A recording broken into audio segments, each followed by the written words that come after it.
오늘 아침에 나눌 말씀의 제목은 역사는 어떻게 일어나는가라는 제목으로 말씀을 나누려고 합니다. 오늘부터 이제 다음 주 월요일까지 연말까지 학개서를 이제 묵상을 하게 됩니다. 이 학개서는 성전 건축에 대한 말씀이 있습니다. 이 해를 마무리하는 이때 이 학개서를 묵상하게 하시는 이유가 뭘까? 혹 우리 교회에게 이제 성전 건축하라는 뜻일까? 저는 잘 모르겠습니다. 다만 이 학개서를 묵상을 하는데 이것이 성전을 건축하라는 하나님의 사인이냐, 학개서가 성전 건축하라는 그런 메시지니까 우리 교회도 성전 건축하란갑다. 여러분, 하나님의 역사는 그렇게 단순하지 않습니다. 학개 선지자의 가장 큰 도전, 그것은 중단된 이 성전 건축을 완성하는 것이었습니다. 오랫동안 포로 생활을 마치고 돌아온 이스라엘 백성들이 제일 먼저 한 일이 바로 성전 건축입니다. 그런데 이 성전 건축이 만만하지가 않습니다. 많은 방해가 있습니다. 그 방해, 특히 사마리아 사람들, 이미 이스라엘에 있던 이 사마리아 사람들이 계속 성전 건축을 방해를 하는데 아주 집요하게 방해를 합니다. 그래서 성전 건축이 무려 16년 동안 중단이 되죠. 그 16년 동안 중단되어 있을 때 이스라엘 백성들은 그때 뭐 했나? 자, 오늘 본문 4절을 같이 보겠습니다. 시작. 이 성전이 황폐하였거늘 너희가 이때 판벽한 집에 거주하는 것이 옳으냐? 자, 왜 성전이 황폐했을까요? 짓다 말았기 때문입니다. 우리가 이렇게 가다가 공사가 되다가 건축이 되다가 중단된 건물을 혹시 보신 일이 있으십니까? 아주 흉물스러운 그런 건물로 남아있죠. 하나님의 전이 지금 그렇게 황폐했다. 그런데 이스라엘 백성들은 어떤 집에 있었다? 판벽한 집에 거주하고 있었다. 이렇게 얘기하는 겁니다. 판벽한 집, 다른 말로 말하면 잘 꾸며진 집, 인테리어가 잘 된 집, 뭐 이런 뜻입니다.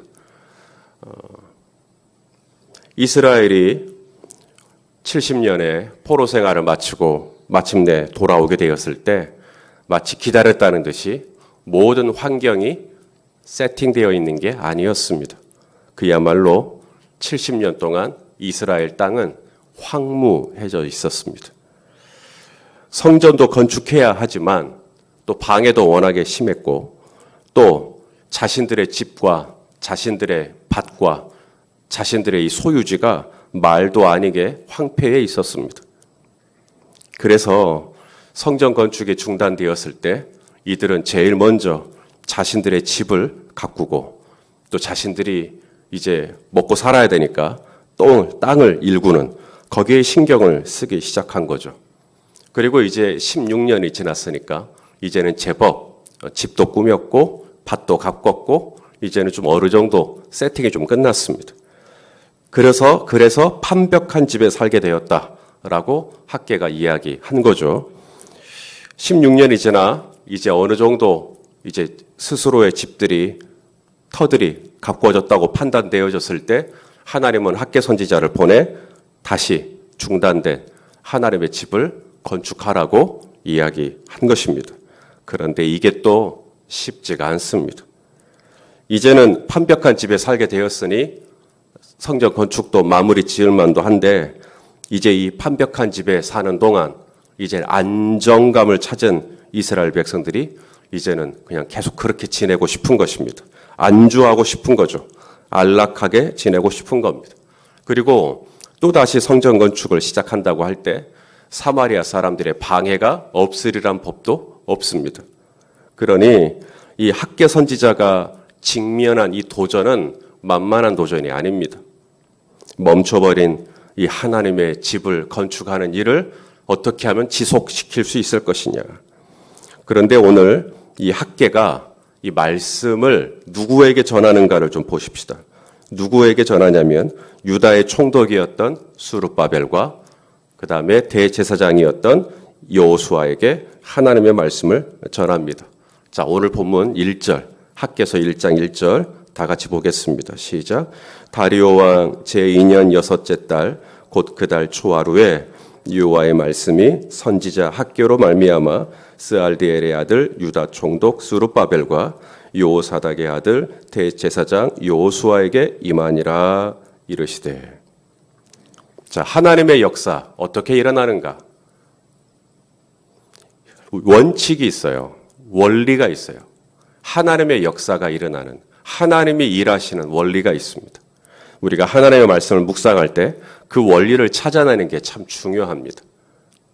하나님은 성품이 일양, 변함이 없으시기 때문에 한번 그 원리를 찾아내면 우리는 하나님이 이렇게 일하시겠구나라고 짐작할 수가 있을 정도로 우리가 묵상하는 가운데 하나님의 일하시는 원리를 찾아내는 건 참 중요합니다. 오늘 그 원리를 보게 됩니다. 하나님의 일은 사람의 능력, 사람의 재주, 사람의 열심으로 되는 게 아닙니다. 하나님이 일하실 때는 하나님의 원칙이 있어요. 자, 그 중에 첫 번째가 무엇인가? 바로 말씀입니다. 로고스입니다. 이 로고스, 말씀이 있냐 없냐 하는 것입니다. 성전 건축은 저 손이선 개인의 한 사람이 원한다고 해서 되는 게 아니고 돼서도 안 됩니다. 우리 중에 누군가가 성전 건축을 하고 싶다고 아주 강하게 추진한다고 되는 것도 아니고 돼서도 안 됩니다. 하나님의 역사는 언제 되는가? 하나님이 하라고 말씀하셔야 되는 겁니다. 하나님이 하라고 말씀을 먼저 주셔야 돼요. 자, 다리오 왕 제2년 여섯째 달 곧 그 달 초하루에 그다음 뭐라고 되어 있어요? 여호와의 말씀이 선지자 학개로 말미암아. 3절도 보십시오. 3절 뭐라고 되어 있어요? 여호와의 말씀이 선지자 학개에게 임하여 이르시되. 자, 13절 그때에, 자 13절 다 같이요. 그때에 여호와의 사자 학개가 여호와의 위임을 받아 백성에게 말하여 이르되 여호와가 말하노니 내가 너희와 함께하노라 하니라. 우리 중에 아주 꼼꼼한 성격을 가지신 분이 계셔요. 그분은 계획을 세우시면 정말 잘 세우십니다. 예산, 수입, 결산, 일목요연하게 1개년, 5개년, 10개년 계획을 잘 세우실 수 있으세요. 그런데 하나님의 역사는 그것과 상관이 없습니다. 당신의 특출난 리더십이나 개인의 뛰어난 영성이나 아이디어나 추진력으로 되는 게 아닙니다. 돼서도 안 됩니다. 본인의 성격이나 기질이나 성품이나 이런 거로 될 수도 없고 돼서도 안 됩니다. 하나님의 역사는 오직 첫 번째, 하나님이 그렇게 하라고 말씀하셨는가에서부터 시작해야 합니다. 하나님이 정말 그렇게 말씀하셨는가? 자, 그 다음 두 번째, 하나님의 역사의 원리. 두 번째는 바로 지도자들에게 말씀하신다는 겁니다. 리더십들에게 말씀하셔요. 자, 오늘 이 학개가 이 하나님의 말씀을 누구에게 전달하냐면 바로 유다의 총독이었던 수룹바벨과 그 다음에 유다의 종교 지도자였던 대제사장 여호수아에게 하나님의 말씀을 전달합니다. 이 수룹바벨과 이 여호수아는 이스라엘의 지도자들이십니다. 바로 이들에게 이 학개 선지자가 하나님의 말씀을 전하는 건데 문제는 수룹바벨이 총독이고 여호수아가 대제사장인데 이 학개 선지자의 말을 무시해버리면 이제 문제가 생기는 거죠. 그런데 참 다행스러운 것은 수룹바벨하고 여호수아가 학개 선지자를 통해 주시는 하나님의 말씀을 하나님의 말씀으로 받아들이십니다. 이래서 이제 역사가 일어나는 거예요. 자, 2절 말씀을 12절 말씀이죠. 12절 말씀 같이 보겠습니다. 시작. 스알디엘의 아들 수룹바벨과 요사닥의 아들 대제사장 요수아와 남은 모든 백성이 그들의 하나님 여호와의 목소리와 선지자 학개의 말을 들었으니 이는 그들의 하나님 여호와께서 그를 보내셨음이라. 백성이 다 여호와를 경외하며. 자, 다시 질문합니다. 스룹바벨은 유다의 뭐라고요? 총독입니다. 유다의 지도자예요. 여호수아는요? 대제사장입니다. 여러분, 말씀은 스룹바벨이 받아야 되는 거 아닙니까? 총독이니까. 하나님의 말씀하려면 대제사장이었던 여호수아에게 말씀하셔야죠. 왜 학개 선지자에게 말씀을 하시는 겁니까? 스룹바벨과 여호수아가 이걸 태클을 걸고 넘어질 수 있습니다. 하나님의 말씀하려면 총독인 나에게 얘기해야지. 하나님의 말씀하려면 대제사장인 여호수아 나에게 말씀하셔야지. 왜 학개 당신에게 말씀하시느냐? 이 학개는요, 누구의 아들이라고 소개가 되어 있지 않습니다. 스룹바벨은 스알디엘의 아들, 여호수아는 누구의 아들이라고 되어 있어요? 요사닥의 아들. 다시 말해 스룹바벨은 왕족 출신이고 여호수아는 대제사장 출신입니다. 영적인 가문이에요. 그러니까 스룹바벨하고 여호수아는 출신이 분명합니다. 반면에 학개는 누구의 아들인지가 나와 있지 않으므로 학개의 출신이 분명하지가 않아요. 학개가 어쩌다가 부름받았는지, 어쩌다가 선지자가 됐는지, 도대체 뭐 하다가 하나님의 말씀을 받았다는 건지가 분명하지가 않습니다. 그런데도 스룹바벨과 여호수아가 이 학개 선지자의 말을 들었다. 학개 선지자의 말을 하나님이 주시는 말씀으로 들었다. 모든 백성이 함께 들었다. 하나님의 역사가 일어나려면 이렇게 일어나는 것입니다. 스룹바벨, 여호수아, 이들이 바로 귀환한 이스라엘 백성들 가운데 지도자였지만 이들은 동시에 어떤 사람들이었나? 이들은 아주 겸손한 리더들, 겸손한 지도자들이었다는 것을 알게 됩니다. 이 겸손한 사람들에게 하나님이 주시는 선물이 있습니다. 야고보서 4장 6절에 그러나 더욱 큰 은혜를 주시나니 그러므로 일러스되 하나님이 교만한 자를 물리치시고 누구에게?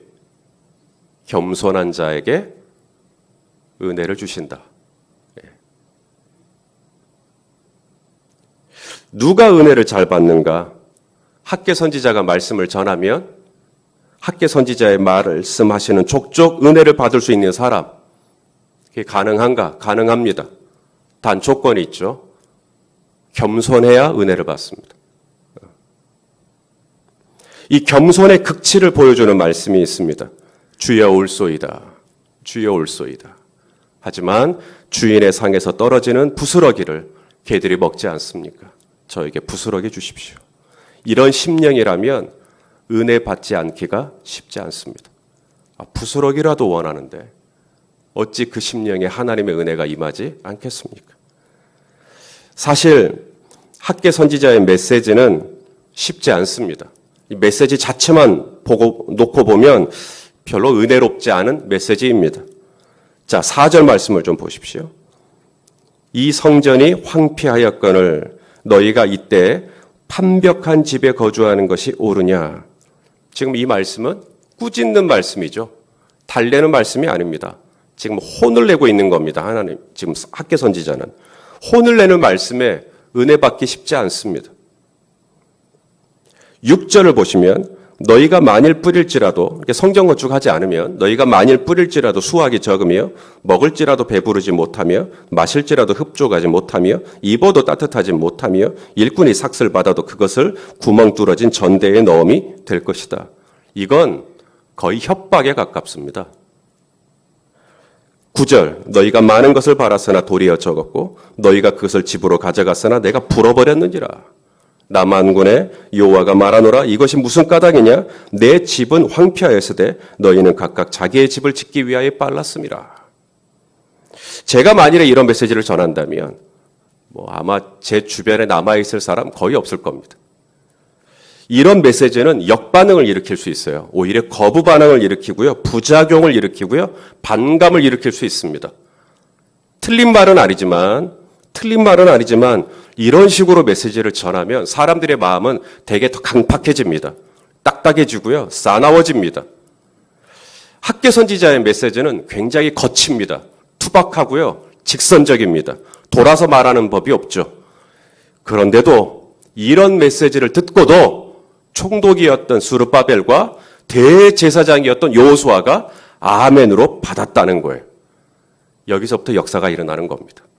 하나님의 역사는 이런 식으로 시작하는 거예요. 은혜가 임하는 거예요. 은혜가. 계획으로 되어지는 게 아닙니다. 역사는. 예산으로 되어지는 게 아니에요. 인원으로 되어지는 것도 아니며 조직으로 되어지는 것도 아니며 재정으로 되어지는 것도 아니고 오직 은혜가 있을 때 하나님의 역사가 일어나는 것입니다. 은혜입니다. 은혜. 마지막 역사는 어떻게 일어나는가? 이제는 감동이라는 단어에 주목할 차례입니다. 자, 14절 말씀. 자, 다 같이 한번 읽겠습니다. 14절 시작. 여호와께서 스알디엘의 아들 유다 총독 스룹바벨 마음과 요사닥의 아들 대제사장 여호수아의 마음과 남은 모든 백성의 마음을 감동시키심에 누가 그랬다고요? 여호와께서 모든 성도들의 마음을 모든 백성들의 마음을 뭐 하셨어요? 감동. 하나님의 역사는 이렇게 해야 되는 거예요. 16년 동안 중단된 성전 건축 어떻게 다시 합니까? 저들에겐 돈이 충분하냐를 따지지 않아요. 저들에겐 인원이 충분하냐를 따지지 않습니다. 지금 우리가 다시 성전 건축을 하려고 하는데 주변에 사마리아 사람들의 공작이 있을 거냐를 따지지 않습니다. 목재가 있느냐, 자재가 있느냐, 인원이 있느냐, 기술이 있느냐, 환경이 어떠냐, 날씨가 어떠냐 이런 거 따지지 않습니다. 하나님의 말씀이 있느냐. 두 번째, 은혜가 있느냐. 세 번째, 감동이 있느냐 하는 거예요. 감동이 있느냐. 이 우르라는 단어입니다. 감동. 우르라는 단어는 영어로 스파크입니다. 불꽃이에요. 우리가 폭발물에 이 불을 붙일 때 이 불꽃이 있어야죠. 불꽃이 있어서 도화선에 불이 딱 붙으면 이제 폭약이 터지는 거죠. 하나님의 역사라고 하는 이 일이, 이 다이나믹이 일어나려면 누군가는 불꽃을 일으켜야 돼요. 그 우르라고 하는 하나님의 불꽃, 이것은 학계 선지자의 언변이나 학계 선지자의 리더십에 달려있지 않습니다. 스룹바벨의 카리스마나 여호수아의 열심에 달려있지 않습니다. 오직 하나님께서 모든 백성들의 마음에 불꽃을 딱 붙여주시면 이제 이 공동체는 하나가 되어서 성전 건축을 해낼 수가 있는 겁니다. 하나님의 역사의 원리입니다. 이 감동을 일으킨 주체는 여호와께서 이렇게 시작하는 부분이에요. 하나님이 하시는 겁니다. 하나님의 이 불꽃이 내 마음 안에 일어나고 하나님의 불꽃이 이 교회 리더십들에게 일어나고 하나님의 불꽃이 모든 성도에게 같이 일어나면 그때 하면 됩니다. 학계에 오늘 이 연말에 학계서를 묵상했기 때문에 이제 성전 건축하자 그렇게 단순하게 할 수가 없어요. 하나님의 일은. 자, 하나님의 일하시는 방식 다시 정리합니다. 첫째는 뭐라고요? 로고스, 말씀이 있느냐. 정말 하나님이 그렇게 하라고 했느냐. 두 번째는요. 바로 이 지도자들의 마음. 가정으로 따지자면 부모님입니다. 부모님의 마음이 먼저 일치됐느냐. 함께 은혜 받고 있느냐. 이게 굉장히 중요합니다. 저희 교회 안에 항존직들이 있습니다. 장로님들이 계시고요. 권사님들이 계시고요. 안수 집사님들이 계시고요. 이 항존직들, 목자, 목녀가 있고요. 이 리더십들이 은혜 받고 있느냐. 같이 은혜 받고 있느냐. 세 번째가 모든 백성들이 함께 이 하나님의 불꽃, 하나님의 감동을 받고 있느냐라고 하는 부분입니다. 저희 교회가 앞으로 성전 건축을 할지 안 할지 저는 잘 모르겠습니다. 그러나 제가 분명히 보는 것은 분명히 하나님의 말씀하실 거다. 그리고 은혜 주실 거다. 그리고 감동시켜 주실 거다. 그래야 일이 됩니다. 그래야 역사가 일어납니다. 하나님의 역사는 분명히 일어나는데 하나님이 일하시는 원리를 쫓아 일어납니다. 오늘도 하나님이 부어주시는 은혜를 가지고 우리 주님을 잘 섬겨드리는 저와 여러분 될 수 있기를 예수님의 이름으로 축원합니다.